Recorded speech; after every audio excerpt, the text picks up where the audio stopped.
ওবায়দুল কাদের সাথে কয়েকজনের ছিল, সুমনের সাথে ছিল, দেন জয় পলকের সাথে ছিল, মুরাদের সাথে ছিল। আমরা তো এটা দেখছি, এটা তো আসলে মানুষের সবার জানা কথা যে বাংলাদেশের চলচ্চিত্রের নায়িকাদের আসার রাস্তাটা কোন দিকে।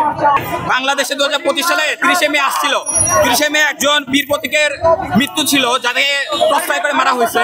সে বাংলাদেশের প্রথম স্বাধীনতার প্রথম ঘোষক ছিল। তার ব্যাপারে তো কেউ কখনো মৃত্যুবার্ষিকীতে এরকম বিনম্র শ্রদ্ধা কেউ দেয় নাই। হঠাৎ করে 15ই আগস্ট কেন? বাংলাদেশে কি জিয়াউর রহমানের অবদান ছিল না? বাংলাদেশে কি সিরাজুল আলম খানের অবদান ছিল না? বাংলাদেশের স্বাধীনতার পিছনে তো অনেকের অবদানই ছিল, তাদের নিয়ে তো তারা কথা বলে নাই। তারা তো ইভেন ইয়াদের নিয়েও কথা বলে, জেড ফোর্স কে ফোর্স এদের নিয়েও কথা বলে নাই। হঠাৎ করে গেলে একমাত্র মুজিব ছাড়া কি বাংলাদেশে কেউ ছিল না? 30 মে কি ছিল না?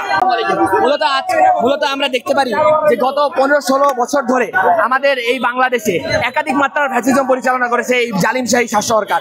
যেটা হতে পারে, সেটা যেরকম ছিল রাজনৈতিক, তেমনি সে ছিল কালচারাল একটা ফ্যাসিজম। এই কালচারাল ফ্যাসিজমের আসলে ইয়াটা কি ছিল, প্রতিফলনটা কি ছিল? সেখানে দেখা যেত কি কেবলমাত্র কালচার বলতে আমরা বুঝতাম মুজিব বন্দনা, তথাকথিত শোকের এক বানোয়াট এক নাটক, যাকে বলে একটা প্রহসন।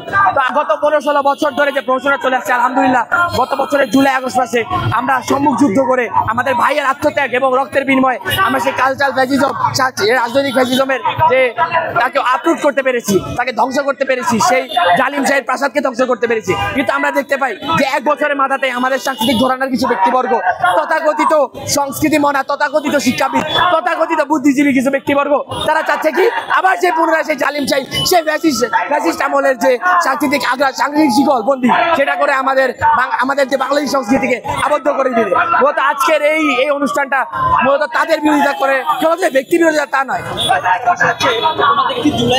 মতবাদ। বিষয়টা হচ্ছে যে এখানে যে খালি একজন ব্যক্তির পক্ষে ছিল বা বিপক্ষে ছিল, বিষয়টা তা নয়। বিষয় হচ্ছে কি মতবাদ, যে বাকশালী মতবাদ, তাকে যেই বাংলাদেশের বুকে যে এই বাকশালী মতবাদকে, যে এই প্রাচীন মুজিববাদী সাংস্কৃতিক আগ্রাসনকে পুনরায় পুনর্জীবিত করতে চাবে, আমরা তারই বিরুদ্ধে দাঁড়াবো। প্রশ্ন তা নয় যে সে কার পক্ষে ছিল, কি করেছিল। হ্যাঁ, ওই সময় অনেকেই দিচ্ছে যে এসে রং পরিবর্তন করছে, উল্টে নিচ্ছে, এবার করছে, বিষয় তা নয়। যারা শেষ পর্যন্ত জুলাই আগস্টের প্রতি বিশ্বাস থাকবে, তাদেরই জন্য এই বাংলাদেশ, তাদের জন্যই বাংলাদেশ রাজনীতি, তাদের জন্যই বাংলাদেশের রাজনীতি, তাদের জন্যই বাংলাদেশের ভূমি, তাদের জন্যই বাংলাদেশের মাটি।